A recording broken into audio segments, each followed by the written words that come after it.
Hello students, welcome to all of you. Physics की class में आपका स्वागत है। लास्ट क्लास में हम चुंबकीय फ्लक्स के बारे में पढ़ रहे थे, चुंबकीय फ्लक्स घनत्व देख रहे थे। तो देखो चुंबकीय फ्लक्स क्या होता है, यहां पर हम बात कर रहे थे चुंबकीय फ्लक्स की। चुंबकीय फ्लक्स, तो चुंबकीय फ्लक्स को हम φb से डिनोट करते हैं और चुंबकीय फ्लक्स होती है वो अदिश राशि होती है। ये हमने कल डिस्कस कर लिया था कल की क्लास में। तो φb को हमने फाइंड आउट किया था, तो क्या आया था, φb इज इक्वल्स टू आया था integration b vector dot da vector. ये हमारा लास्ट आया था स्टेटमेंट यहां से, फ्लक्स का जो चुंबकीय क्षेत्र का पृष्ठीय समाकलन किया है हमने। ये चुंबकीय क्षेत्र की तीव्रता इसका क्षेत्रफल के सापेक्ष में समाकलन करें डॉट प्रोडक्ट का, तो हमें चुंबकीय फ्लक्स यहां से प्राप्त होता है। यहां पे हमने बात करी थी, मात्रक की भी बात करी थी। इसका एमकेएस मात्रक होता है वेबर और सीजीएस मात्रक होता है मैक्सवेल। वेबर और मैक्सवेल में रिलेशन भी बताया था मैंने। एक वेबर 10⁸ मैक्सवेल के इक्वल होता है। यहां पे बात हुई थी, तो एक वेबर कितने के बराबर होता है, 10⁸ मैक्सवेल के बराबर होता है। इस तरीके से हमने इनमें रिलेशन भी देखा था। अब देखो यहां से मैं थोड़ा सा और आपको डिफाइन करके बताता हूं। यहां पे जो ये चुंबकीय क्षेत्र है वो इस पृष्ठ के तल के क्षेत्रफल के क्या हो सकता है, डॉट प्रोडक्ट लिया है, तो यहां पर इनकी अलग अलग कंडीशंस हो सकती है, तो उन पे बात करते हैं। मान लो सपोज करो यदि चुंबकीय क्षेत्र की तीव्रता है वो कांस्टेंट है। इनफैक्ट दूसरे टर्म्स में मैं ऐसे बोलूं कि एक समान चुंबकीय क्षेत्र या समरूप चुंबकीय क्षेत्र, अगर चुंबकीय क्षेत्र क्या हो, एक समान हो, कांस्टेंट वैल्यू।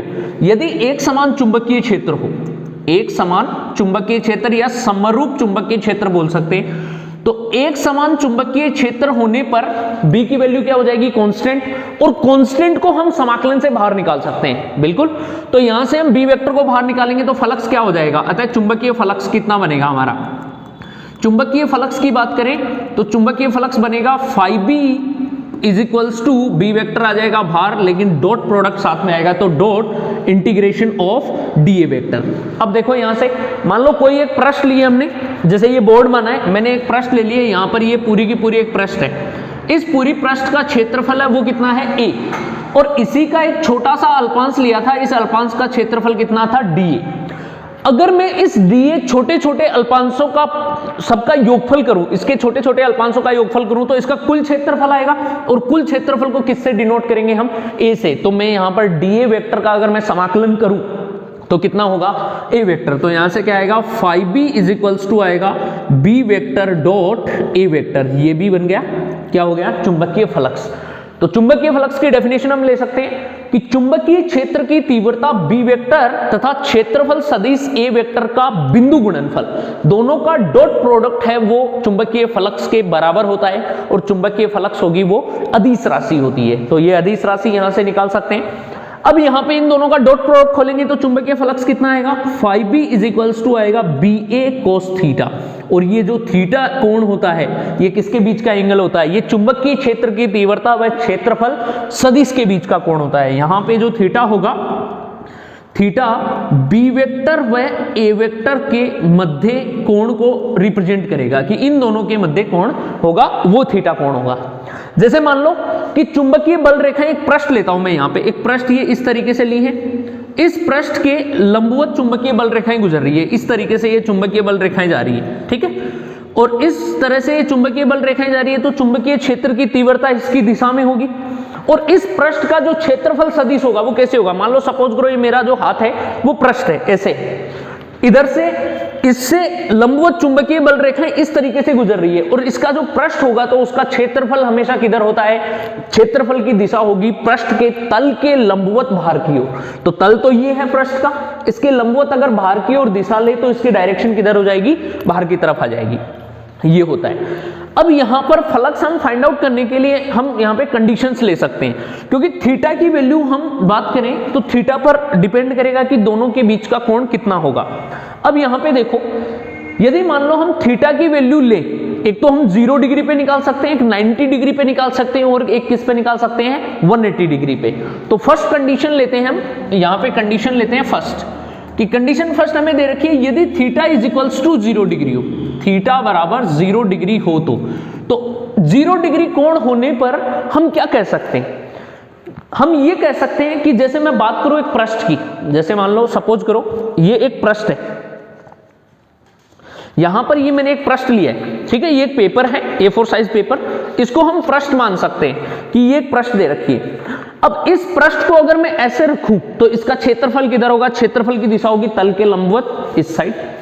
अगर मैं इसको ऐसे करूं तो इसके क्षेत्रफल की दिशा होगी तल के लंबवत इस साइड। तो फर्स्ट कंडीशन ये दी है मैं कि यदि थीटा बराबर 0 डिग्री हो, 0 डिग्री का मतलब क्या होगा कि B और A के मध्य का कोण, मतलब चुंबकीय क्षेत्र की तीव्रता और क्षेत्रफल के मध्य का कोण कितना है, 0 डिग्री। वो कब हो सकता है, वो तभी हो सकता है जब ये पृष्ठ ऐसे हो और चुंबकीय बल रेखाएं इस पृष्ठ के तल के लंबवत गुजर रही है। जैसे यहां पे मैं बनाऊं तो इस तरीके से बनाऊंगा, ये मान लो एक पृष्ठ दे रखी है, ये इस तरीके से रखी हुई है, ठीक है। अब ये पृष्ठ ऐसे रखी हुई है इस तरीके से, तो चुंबकीय बल रेखाएं हैं वो ऐसे गुजर रही हैं, चुंबकीय बल रेखाएं इससे गुजर रही हैं, तो चुंबकीय क्षेत्र की तीव्रता इस दिशा में होगी, चुंबकीय क्षेत्र की डायरेक्शन ये होगी, और इसका जो क्षेत्रफल सदिश होगा उसकी डायरेक्शन भी यही होगी, ए वेक्टर। क्यों? क्योंकि क्षेत्रफल की जो डायरेक्शन होती है वो पृष्ठ के तल के लंबवत बाहर की तरफ होती है, तो बी वेक्टर भी इसी डायरेक्शन में और ए वेक्टर भी इसी डायरेक्शन में, तो दोनों के मध्य कोण कितना होगा, थीटा की वैल्यू होगी 0 डिग्री, और इस कंडीशन में फ्लक्स होगा वो कितना होगा, phi बराबर होगा BA cos 0, और cos 0 का मान कितना होता है 1, तो यहां से फ्लक्स आ जाएगा phi वो कितना आएगा BA। मैक्सिमम फ्लक्स आता है यहां पे, कितना फ्लक्स आएगा, मैक्सिमम फ्लक्स। कब? जब चुंबकीय बल रेखाएं किसी पृष्ठ के लंबवत गुजरे, इसको हम ये बोल सकते हैं, देखो ये पृष्ठ है, पृष्ठ के तल के लंबवत गुजर रही है, लेकिन क्षेत्रफल के क्या हो गई, समांतर हो गई, तो इसको बोल सकते हैं कि पृष्ठ के तल के लंबवत, पृष्ठ के तल के लंबवत गुजरने पर फ्लक्स कितना हो जाएगा, अधिकतम हो जाता है, ठीक है। सेकंड कंडीशन लेते हैं, यहां पे कंडीशन सेकंड लेते हैं कि यदि थीटा का मान 90 डिग्री हो, यदि थीटा इज इक्वल्स टू कितना हो, 90 डिग्री, इसका मतलब क्या होगा कि बी वेक्टर व ए वेक्टर दोनों परस्पर क्या हो, लंबवत। यदि चुंबकीय बल रेखाएं कैसे गुजर रही है, मान लो इस साइड से इस साइड जा रही है ना, मेरे फेस की तरफ जा रही है, चुंबकीय बल रेखाएं ऐसे जा रही है, चुंबकीय क्षेत्र ऐसे लगा हुआ है, इस चुंबकीय क्षेत्र में चुंबकीय बल रेखाएं इधर से उधर जा रही है बाहर की तरफ।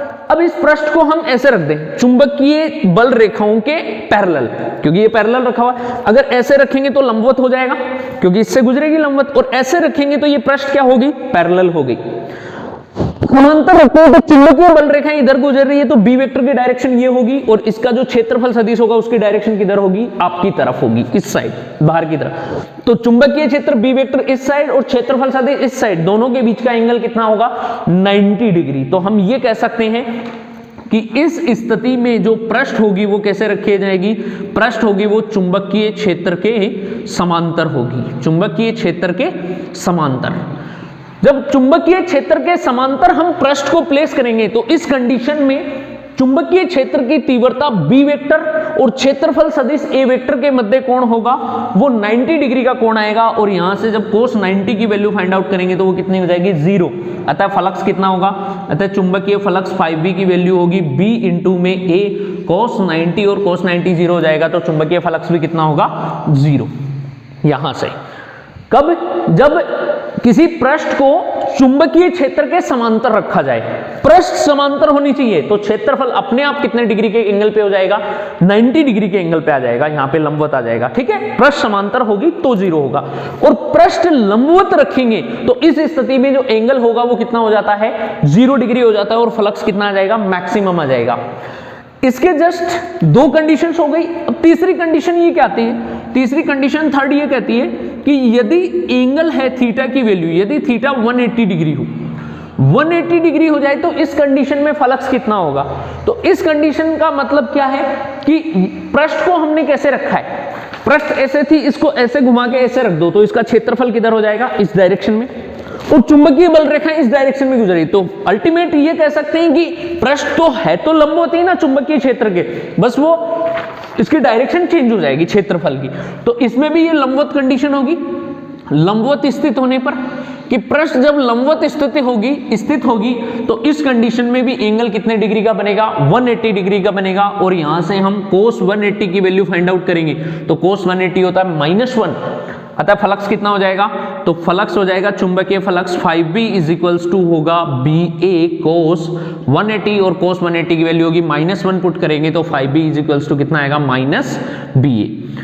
ये फ्लक्स आ रहा है वो मिनिमम आ रहा है क्योंकि ये नेगेटिव वैल्यू आ रही है। तो यहां से हमें एक बात पता चलती है कि जो चुंबकीय फ्लक्स होगा उसका मान क्षेत्रफल और चुंबकीय क्षेत्र की तीव्रता के मध्य कोण पे निर्भर करता है। और इस हिसाब से अगर हम देखें कंडीशन करें तो फ्लक्स का मान धनात्मक भी आता है, ऋणात्मक भी आता है और शून्य भी हो सकता है। तीनों ही कंडीशन हो सकती है। तो मैक्सिमम केस में BA फ्लक्स आता है, मिनिमम केस में -BA आता है और 0 भी हो सकता है। जब पृष्ठ चुंबकीय क्षेत्र के समांतर रखी जाती है तो उस केस में हो जाता है। तो ये होती है चुंबकीय फ्लक्स की कुछ कंडीशंस। तो चुंबकीय फ्लक्स क्या होता है? किसी पृष्ठ के तल के लंबवत गुजरने वाली चुंबकीय बल रेखाओं की संख्या कहलाती है चुंबकीय फ्लक्स। बहुत ही सिंपल सी डेफिनेशन है इसकी चुंबकीय फ्लक्स की। चुंबकीय फ्लक्स को हम इंटीग्रेशन फॉर्म में लिखें तो इस तरीके से हम फाइंड आउट कर सकते हैं। अब हम बात करते हैं चुंबकीय फ्लक्स में कि इसका जो मात्रक है वेबर है, वो वेबर मात्रक MKS मात्रक में लिया गया है। लेकिन इसकी विमा कैसे बनाएं? चुंबकीय फ्लक्स की विमा, इसका विमीय सूत्र कैसे लिखें उस पर बात करेंगे। तो यहां पर विमीय सूत्र मैं आपको बताऊं तो विमीय सूत्र कैसे करेंगे, देखो मैं थोड़ा सा यहीं पे एक्सप्लेन करता हूं इसका विमीय सूत्र कैसे लिखेंगे, क्योंकि सबसे मोस्ट इंपॉर्टेंट ये रहता है कि अगर क्वेश्चन विमा से आ जाए, मान लो बोर्ड एग्जाम्स में आप दे रहे हो और कोई भी कॉम्पिटिटिव एग्जाम दे रहे हो तो विमीय सूत्र आ जाए। तो अब यहां पे फ्लक्स का मात्रक वेबर होता है। देखो फ्लक्स का 5B का जो मात्रक है वो होता है वेबर। अब WB तो इसका विमीय सूत्र नहीं लिख सकते क्योंकि ये कौन सा मात्रक होता है? WB होता है, ये व्युत्पन्न मात्रक होता है अगर मैं बात करूं डिराइव्ड यूनिट। जबकि विमा लिखी जाती है, विमा डायमेंशंस लिखी जाती है, वो ओनली फंडामेंटल यूनिट्स की लिखी जाती है जो कि 7 होते हैं। तो इनको डिराइव्ड यूनिट को मतलब व्युत्पन्न मात्रक को हमें मूल मात्रक में बदलना होगा और उसी के बाद में हम इसका विमीय सूत्र लिख सकते हैं। तो देखो 5B को हम यहां से लिख सकते हैं। तो एक तो 5B है तो ये चुंबकीय क्षेत्र होगा, इन दोनों का गुणनफल है B और A का गुणनफल। तो यहां से अगर मैं 5B का मात्रक लिखूं तो चुंबकीय क्षेत्र की तीव्रता B का मात्रक होता है टेस्ला। टेस्ला इंटू में मीटर स्क्वायर, क्षेत्रफल का मात्रक होता है मीटर स्क्वायर, ये लिख सकते हैं, बिल्कुल लिख सकते हैं। ये भी चुंबकीय फ्लक्स का मात्रक होगा। अब यहां से ध्यान देना मीटर स्क्वायर है, ये मीटर है, ये तो मूल मात्रक बन गया। लेकिन जो टेस्ला है ये फिर से मूल मात्रक नहीं है। अब ये टेस्ला कहां से लेके आए? तो यहां पे मैग्नेटिज्म वाले चैप्टर में मैंने लेक्चर बनाए हुए हैं, 6 लेक्चर बनाए थे मैग्नेटिज्म वाले को। उस सीरीज को मैंने बीच में छोड़ दिया था, उसको कंटिन्यू करेंगे क्योंकि थोड़ा सा मैं एक बैकग्राउंड बना रहा हूं EMI के द्वारा, यहाँ पे इलेक्ट्रोमैग्नेटिक इंडक्शन से, फिर हम बीच में कवर कर लेंगे उसको। तो आप जरूर जाके देखिए, यहां पे आई बटन में आपको मिल जाएगा कि मैंने चुंबकीय क्षेत्र की तीव्रता B, इस चुंबकीय क्षेत्र की तीव्रता के बारे में बहुत डिटेल से बताया। जो टेस्ला होता है मात्रक वो कैसे आता है, देखो जैसे हम विद्युत में बात करते हैं, मैं आपको विद्युत में लेके चलता हूं। विद्युत में बात करें तो कौन सा क्षेत्र होगा? विद्युत क्षेत्र। और विद्युत क्षेत्र के कारण किसी आवेश पर बल लगता है। विद्युत क्षेत्र के कारण किसी आवेश पर लगने वाला बल कितना होता है? F बराबर होता है Q इंटू E, होता है ना। विद्युत क्षेत्र के कारण E के कारण इस आवेश Q आवेश पर लगने वाला विद्युत बल है F वेक्टर बराबर होता है Q इंटू E वेक्टर।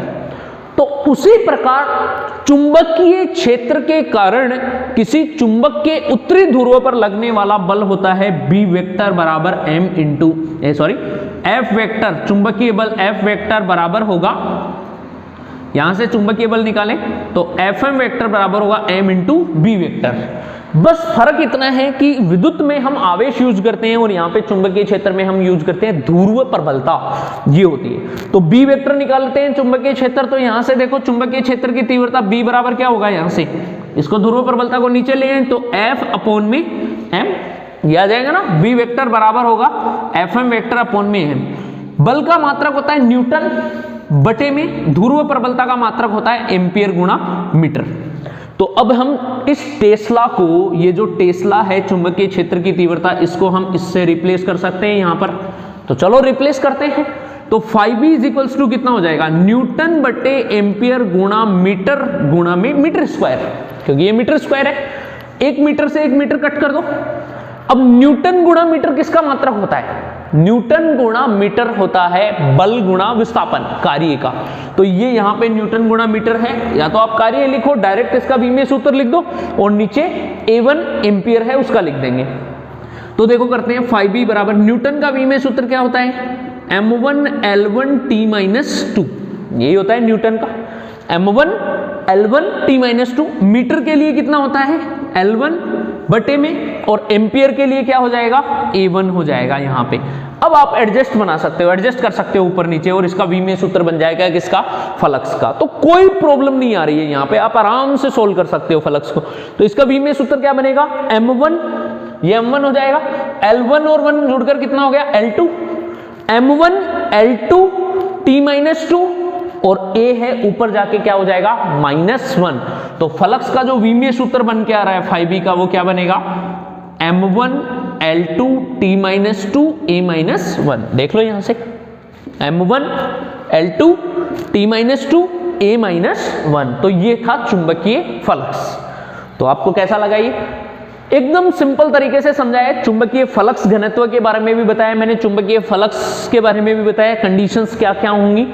ध्यान रखना जब भी हम न्यूमेरिकल सोल्व करेंगे चुंबकीय फ्लक्स में, तो जो ये एंगल लिया जाता है वो थीटा एंगल B और A के बीच का एंगल होता है। किसके बीच का, B चुंबकीय क्षेत्र की तीव्रता, और A एरिया। एरिया की डायरेक्शन हमेशा पृष्ठ के तल के लंबवत होती है, ये ध्यान रखना। यहीं पर सबसे बड़ी कंफ्यूजन आती है और उससे हम फंस जाते हैं। तो इससे रिलेटेड न्यूमेरिकल्स देखते हैं चुंबकीय फ्लक्स से, क्योंकि काफी अच्छा टॉपिक है, यहां से क्वेश्चंस बन सकते हैं। अब देखना स्टूडेंट्स, आपके सामने दो न्यूमेरिकल हैं, दोनों को सोल्व करेंगे, दोनों चुंबकीय फ्लक्स से रिलेटेड हैं। तो यहां पर देखो फर्स्ट न्यूमेरिकल क्या बोल रहा है कि एक वर्ताकार वलय का क्षेत्रफल दे रखा है हमें 3ik plus jk plus 2kk into 10⁻⁻² metre square. तो हम लिख लेते हैं इसका क्षेत्रफल क्या दे रखा है हमें, सबसे पहले एरिया दे रखा है, वो सदिश की फॉर्म में दे रखा है। देखो i कैप j कैप और k कैप दे रखा है, ये सदिश फॉर्म में। तो इसको सदिश फॉर्म में लिखेंगे तो कितना आएगा 3ik प्लस jk प्लस में 2kk इंटू में 10⁻⁻² मीटर स्क्वायर, ये एरिया हो गया।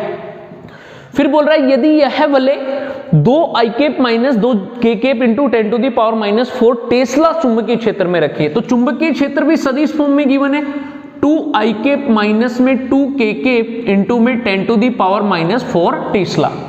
इस चुंबकीय क्षेत्र में रखिए तो वलय से गुजरने वाला चुंबकीय फ्लक्स क्या होगा। तो देखो साफ साफ यहां पे पता लग रहा है कि हमें बी वेक्टर और ए वेक्टर सदिश फॉर्म में दे रखा है, तो इनके बीच में कोण देने की जरूरत ही नहीं पड़ी, यहाँ पे कोण हमें दिया ही नहीं। तो सदिश फॉर्म में चुंबकीय फ्लक्स क्या होता है, चुंबकीय फ्लक्स अभी हमने डिस्कस किया था थोड़ी देर पहले। तो चुंबकीय फ्लक्स होता है phi b is equals to होगा B vector dot A vector, इन दोनों का dot product, B vector dot A vector. तो यहां से करेंगे तो देखो डॉट प्रोडक्ट लिखते हैं तो क्या हो जाएगा phi b बराबर होगा, b कितना है 2i cap minus 2k cap into में 10⁻⁻4, फिर डॉट यहां से कितना होगा, एरिया है 3i cap plus j cap plus में 2k कैप इंटू में 10⁻⁻2 मीटर स्क्वायर, ये आ जाएगा। ये तो लिखने की जरूरत ही नहीं है क्योंकि बाद में दोनों MKS में, ये भी टेस्ला और ये मीटर स्क्वायर। अब देखो जो संख्यात्मक मान होता है वो तो अपने आप गुणा होगा, तो 10⁻⁻4 इससे मल्टीप्लाई होगी तो -6 बन जाएगा। क्लियर है, इसको अलग लेते हैं। तो phi b is equals to, ये तो 10⁻⁻6 बनेगा और मात्रक वेबर आना है तो WB लगा दिया। अब बात ये आती है कि ये भी सदिश और ये भी सदिश, जब दो सदिश घटकों के रूप में हो और उनका डॉट प्रोडक्ट हो, तो ऐसी सिचुएशन में डॉट प्रोडक्ट कैसे करते हैं, i कैप वाला i कैप के गुणांक से गुणा होगा, j वाला j से गुणा होगा और k वाला k से गुणा होगा। क्लियर है, तो i वाले को i से गुणा करते हैं तो i का गुणांक यहाँ पे 2 है और यहाँ पे 3 है, तो 2 3 से गुणा होके क्या बनेगा 6, प्लस में अब j कैप का गुणांक यहाँ पे कितना है 1, लेकिन यहाँ पर j कैप का कोई गुणांक नहीं है, तो यहाँ पे क्या मानेंगे हम 0 मानेंगे। तो j कैप का गुणांक 0 और यहाँ पे 1 को 0 से गुणा करेंगे कितना आएगा 0, फिर प्लस में, फिर यहाँ पे k कैप का गुणांक है -2 और यहाँ पे क्या है k कैप का गुणांक +2, तो -2 और +2 गुणा होके क्या बन जाएगा -4, ये बन गया -4। ये इस तरीके से 6 में से 4 घट जाएगा, कितना बचेगा 2, तो यहाँ पे फ्लक्स कितना आएगा phi b is equals to आएगा 2 इंटू में 10⁻⁻6 वेबर, ये हो जाएगा हमारा आंसर। तो इस तरीके से हम सदिश की फॉर्म में क्वेश्चन को सोल्व कर सकते हैं। अब बात आती है सेकंड क्वेश्चन पे। तो देखो सेकंड क्वेश्चन में क्या दे रखा है, एक वर्ताकार कुंडली 5 गुणा 10 की घात -3 टेस्ला के चुंबकीय क्षेत्र। तो हमें B की वैल्यू दे रखी है 5 गुणा 10 की घात -3 टेस्ला। अब ध्यान देना, यहां पे हमें चुंबकीय क्षेत्र सदिश फॉर्म में दे रखा है, इसलिए मैंने सदिश लिखा था, लेकिन यहां पे सदिश फॉर्म में नहीं है, यहां पे केवल परिमाण है, तो परिमाण ही लिखेंगे कि चुंबकीय क्षेत्र में कौन सी कुंडली है, वर्ताकार कुंडली 60 डिग्री के कोण पे रखी है।